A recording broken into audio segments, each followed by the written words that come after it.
Hey everybody, and welcome to the second episode of the Sunday Swim Show. We're so glad that you joined us.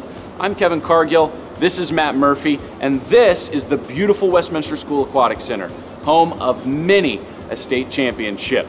We have an exciting season that has just begun. We also have a lot of exciting swimming that is on the horizon, but before we get to that, we have something special. Matt. That's right, Kevin. We sat down with head swim coach at Georgia Tech, Courtney Hart, for our second installment of Top 10 Questions with College Coaches.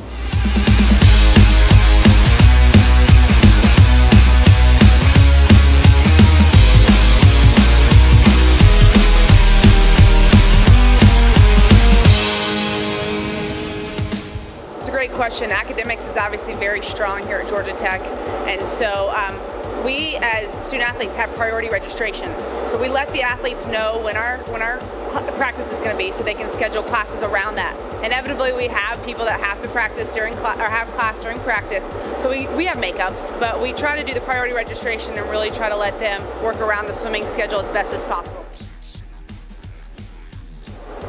So as an incoming freshman, I do require them to live in the dorms and actually require it their sophomore year as well. We do have apartment style living, so we have some rooms of 4 and some rooms of 6. Everybody gets their own individual room. In the room of 4, there's 4 bedrooms, 2 bathrooms, and a kitchen area and a living room. And in the room of 6, there's 3 bathrooms, a living area and kitchen area. They do generally room with each other. However, as they get a little bit older, sometimes they choose to room with other athletes. It's kind of hard to room with a non-athlete because they really just don't understand the schedule as much as an athlete does. And even more so, the swimmers like to room together because 5 a.m. comes very early, and some athletes tend to stay out a little bit later, which is harder for our athletes. So they do tend to room together, but definitely freshman and sophomore year, we're here in the dorms, and then I let them move off campus if they want or move in with other athletes. Absolutely. The great thing about the state of Georgia is the Hope Scholarship. So we're really doing a big push here in the state of Georgia. Obviously, in-state tuition is half. And then to get Hope on top of that, I mean, it's paying for about 75% of school, depending on what your GPA is now that Hope has changed a bit. But in terms of what we're looking for people that can score at NCAAs and ACCs. That's what we're looking for. Now, not everybody's going to do that right away, so we also look at your potential, what you've done in the past, kind of what your curve has been, and what we think we can do for you here at Georgia Tech. And always, if you do a great job, we want to reward you with extra scholarship money. It's not a guarantee, but it's always something we like to do, you know, to say good job and thanks for being a great part of this team, and we value what you're doing here at Georgia Tech.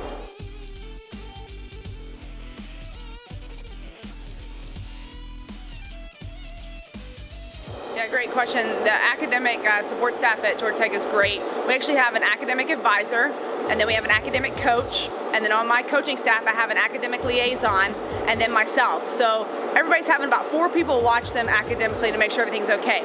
As a scholarship athlete, you do have the advantages of free tutoring through the Athletic Association, as well as the Georgia Tech actually does a great job with providing tutors on campus for specific majors as well. So there's all that involved. My freshmen required 5 hours of study hall to make sure they're doing a good job. And last year, you know, we had a great team GPA, and so obviously a big focus for us here is academics, and so there's definitely support here. And as long as you use the resources, you'll be successful here at Georgia Tech.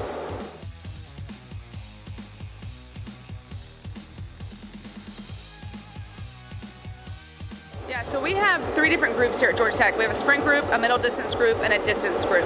And we have people that float between different groups. So you'll have a main group that you're with, but then you may float up or down depending on what your second or third event may be. And depending on what group you're in is the yardage. Obviously, distance is going to go a little bit more, sprint's going to go a little bit less. Mornings are a little bit different for each group.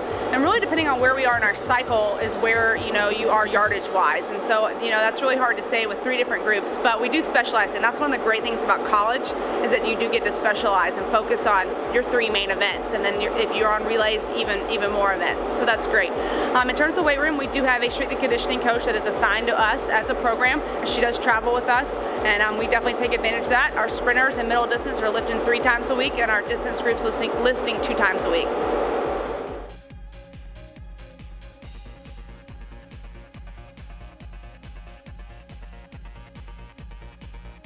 Well, we do have a nutritionist on staff at the Athletic Association, and she does work with our team specifically. At the beginning of the year, she has a meeting with our males and then our females separately, because it's a little bit different for both genders. So she meets with them separately.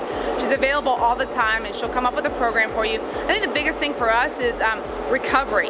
You know, what do you eat to recover well? Because we're practicing 20 hours a week, and then when we're in our hard training, it's tough. And so, you know, the recovery, and then what's the snack on at night while you're maybe studying. I think some of those choices can be a little bit poor sometimes, so she does a great job helping out with that.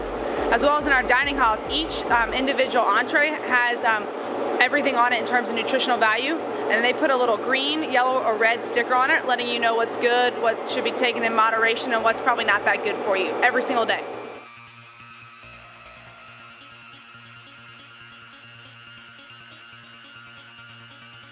Yeah, they definitely train together. I think for one, it pushes each other. So, you know, the girls like to try to keep up with the guys, and the guys hate to be beaten by the girls.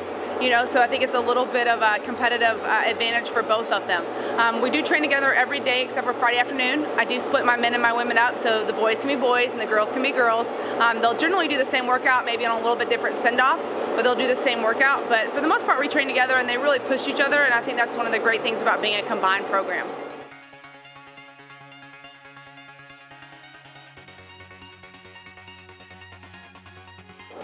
I think being a contributing member of the high school team is of great importance. You know, a lot of people think swimming is an individual sport, and while it is, because you score individual points, but when you get to the relays, that's double points, and all your combined points make your team record. So I think it is a big team sport that a lot of people don't realize that. And you know, everybody brings something different to the team. You might be the biggest point scorer, or you might bring an intangible like the biggest cheerleader, or somebody's who's gonna help us out in other ways. And all that comes together to make one big team. And it's a great and fun thing to watch, as everybody contributes something different, but it is one big team.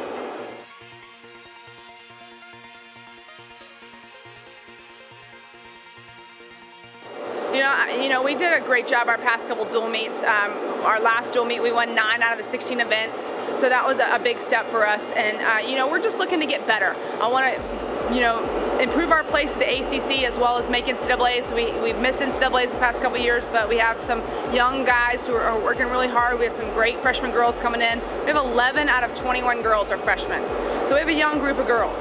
But they're all working really, really hard, and I just want to see them improve and us move up in the ACC and make NCAAs.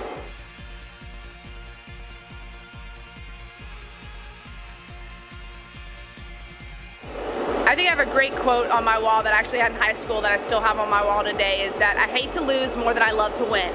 A great competitor hates to lose. It doesn't matter if they're winning or not, they just hate to lose, which could sound a little funny, but it's true. So, you know, it's that innate, you know, just fire inside of you that nobody can really teach. I mean, it's just something that I think that you're born with or that you can cultivate, but yeah, I absolutely hate to lose.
Swim season is underway, and kicking it off like it always does up in Chattanooga, Tennessee, the McCallie Invite.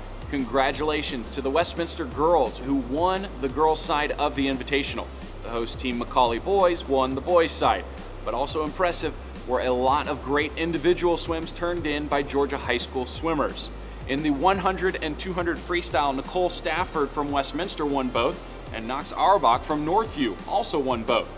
Griffin Garrett, another 2-event winner from Milton, won the 200 IM and the 100 butterfly. Derek Cox, a freshman from Westminster, won the 500 freestyle. Northview's SAMBRAY won the 100 backstroke, and Westminster's Katie Christie won the 100 breaststroke. Not to be outdone, diving has also had some great performances. The Early Bird Diving Invitational hosted by Marist kicked off a few weeks ago with an amazing performance by Andrea Dimmick, who broke a pool record as well as came within 2 points of breaking the state record. We'll see if she can get that one knocked off the board in February. On top of all of those great performances, we had a lot of state qualifiers at the Macaulay Invitational. We'll also have on the Sunday Swim Show an update for everything you need to know about this year's state championships.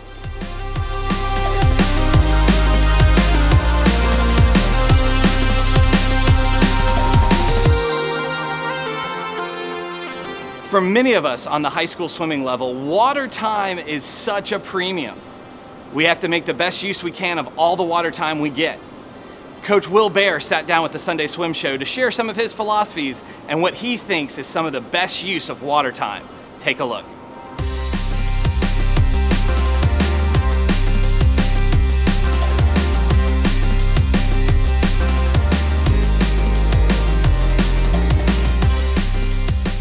I mean, I'd say maximizing their streamlines. You know, coming off that wall in a really tight streamline, fighting for that extra 1 or 2 kicks off the wall. So if they're used to doing 3 dolphin kicks, they're going for 1 or 2 dolphin kicks. If they're a breaststroke or pull outer, they're holding that streamline as long as they can, and they're just maximizing their core body to really fight for that water, fight for the extra distance without having to get to the surface and swim more strokes. You know, being faster from the wall to their first stroke and then carrying that energy up, whether it's not breathing the first couple strokes in the freestyle and butterfly.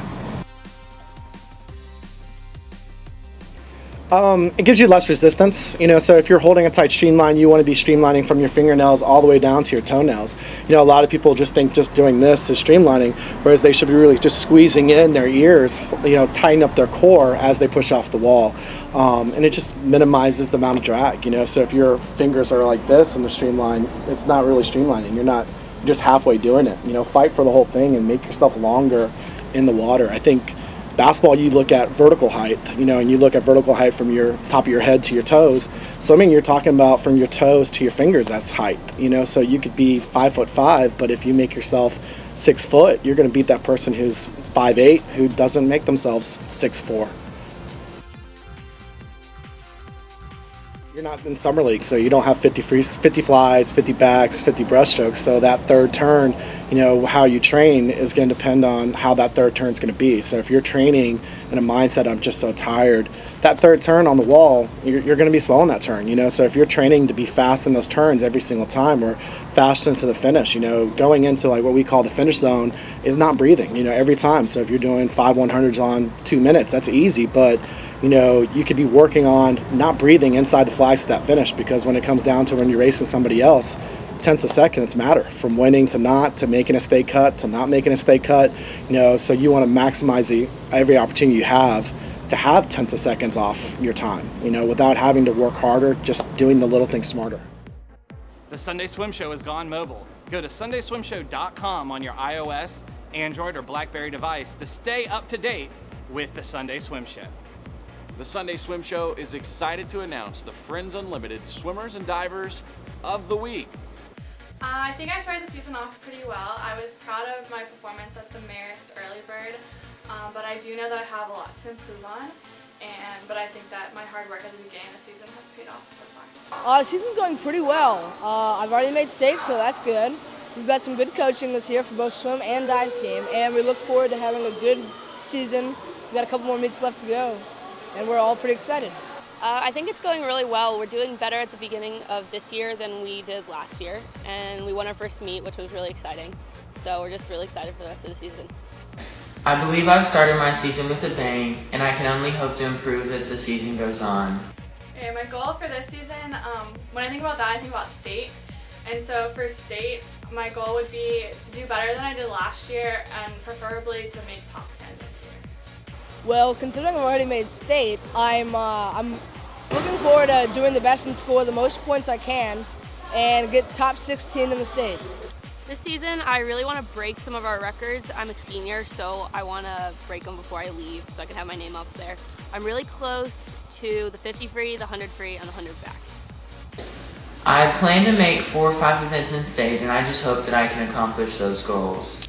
Thanks Sunday Swim Show with awarding me with the Female Diver of the Week. Thanks Sunday Swim Show for awarding me Male Diver of the Week. Thank you, Sunday Swim Show, for awarding me Female Swimmer of the Week. Thanks Sunday Swimmer Showcase for awarding me Swimmer of the Week. For our first installment of the Atlanta Sports Memories Road to State update, we thought it would be fitting to take a look at the qualifying times. The only way to make it to the state championships in February is to achieve one of these standards, and it's important to know some of these have changed since last year. Here they are.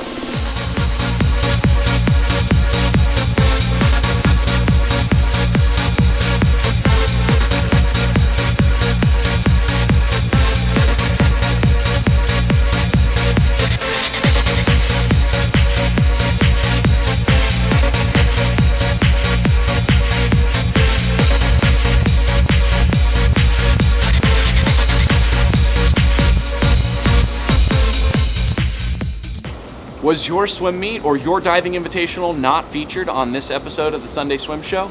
We want to feature it. Go to sundayswimshow.com. Let us know about meets you've already had or meets that are coming up. We want to make sure that we're featuring your great performances. In our next episode of the Sunday Swim Show, Coach John Howell from Emory University sat down with the Sunday Swim Show to highlight the Emory University program and their success that they've had. For Kevin Cargill, I'm Matt Murphy.